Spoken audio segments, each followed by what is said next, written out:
আজকে আমি আপনাদের মাঝে এমন একটি ভিডিও শেয়ার করতে যাচ্ছি, সেটি এত বেশি গুরুত্বপূর্ণ আপনারা একবার দেখলেই বুঝতে পারবেন। অনেক বেশি গুরুত্বপূর্ণ, আপনারা অনেক বেশি উপকৃত হবেন। আসসালামু আলাইকুম, সবাই কেমন আছেন? আমার চ্যানেলে সবাইকে স্বাগত জানাচ্ছি।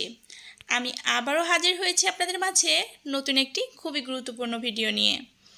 তাই দেরি না করে আমার ভিডিওটি ফার্স্ট টু লাস্ট দেখতে থাকুন, অনেক বেশি উপকৃত হবেন। দেখুন, আমি কিছু মেহেদি পাতা নিয়ে নিয়েছি, একটু ডাল সহকারে নিয়ে নিয়েছি। আপনি চাইলে এখানে মেহেদির পরিবর্তে অন্য কোনো এরকম পাতা ব্যবহার করতে পারেন। শেষে এই কথাটি বলে দিচ্ছি, আমি কি কাজে কিভাবে ব্যবহার করছি। আমার ভিডিওটি ফুল না দেখলে কিন্তু আপনারা বুঝতে পারবেন না, এই জন্য শেষ পর্যন্ত আমার ভিডিওটি দেখতে থাকুন। মেহেদি পাতা কিন্তু আমাদের অনেক কাজেই ব্যবহার করে থাকি। চুলের যত্ন থেকে শুরু করে নখের যত্ন সব কিছুতেই কিন্তু আমরা মেহেদি পাতা ব্যবহার করে থাকি। আমি যে কাজে পাতাটি ব্যবহার করব, সেই কাজের জন্য কিন্তু একটু ডাল সহকারেই এই মেহেদি পাতাগুলো লাগবে। এই জন্য আমি দেখুন ডাল সহকারে কিছু মেহেদি পাতা নিয়ে নিয়েছি। গ্রামের বাড়িতে তো মেহেদি পাতা যে কোনো জায়গায় পাওয়া যায়, বাট শহরে এটি পাওয়া খুবই মুশকিল। এই জন্য আপনি এক জায়গা থেকে সংগ্রহ করে যদি অনেক দিন ভালো এবং টাটকা রাখতে চান, এই জন্য আমি কিন্তু আজকে আপনাদের একটি দুর্দান্ত টিপস শেয়ার করতে যাচ্ছি।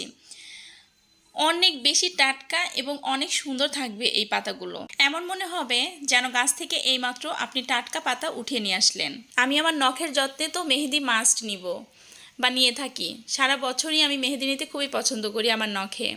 এবং কোনো হেয়ার প্যাক বলুন বা এমনিও আমি মেহেদি অনেক সময় এমনি নিয়েও মাথায় রেখে দিই। অনেক ভালো, মাথাটা অনেক ঠান্ডা লাগে।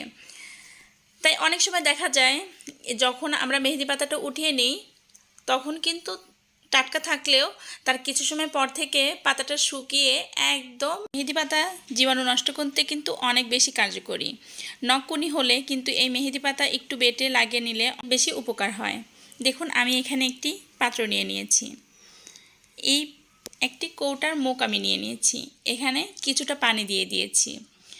পানি দিয়ে আমি এখানে কিন্তু ফুল পানি নেইনি, এই কৌটার মুখের জাস্ট অর্ধেকটা পানি নিয়ে নিয়েছি।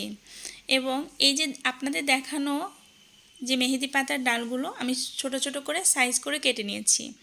এবং দেখুন, গোড়ার দিকে কিন্তু আমি কোনো পাতা রাখিনি। গোড়া থেকে আমি যে পাতাগুলো ছিল সেগুলো ছিঁড়ে সুন্দরভাবে গোড়াটা 1 ইঞ্চি মতো একটু ফাঁকা রেখেছি। পাতা থাকলে কিন্তু হিতে বিপরীত হবে, এটি পচে দুর্গন্ধ হয়ে যাবে। আপনি তখন আমাকে এসে বকা দেবেন, এটা কিন্তু হবে না। নিচে একদম নিচের অংশটুকু সুন্দরভাবে ক্লিয়ার রাখবেন, যেন কোনো রকম কোনো পাতা না থাকে। সুন্দরভাবে আমি ঠিক যেভাবে দেখাচ্ছি এভাবেই করবেন। তারপর আমি এই কৌটার মুখটা দিয়ে সুন্দরভাবে আটকে দিব। এত সহজ এই টেকনিকটি অনেক উপকারীও বটে। আপনি ভাবতে পারেন শুধুমাত্র মেহেদি পাতা দিয়ে এটি করা যাবে, তা কিন্তু নয়। আপনি ধনে পাতা, পুদিনা পাতা ঠিক এইভাবেই সংরক্ষণ করতে পারেন। আপনার এই পুদিনা পাতার শিকড় সহকারে রাখবেন, আর ধনে পাতাও ঠিক এইভাবেই শিকড় সহকারে রাখবেন। আর এটা তো শিকড় সহকারে রাখা যায় না, শুধুমাত্র ডালের নিচের অংশটুকু আমি রেখে দেখিয়ে দিলাম। ঠিক এভাবেই আপনি অনেক দিন, অনায়াসে 1 মাস খুব ভালোভাবে টাটকা ও ফ্রেশ রাখতে পারেন। এইভাবেই, এই পদ্ধতিতে আমি ধনেপাতা ও পুদিনা পাতা সংগ্রহ করে থাকি।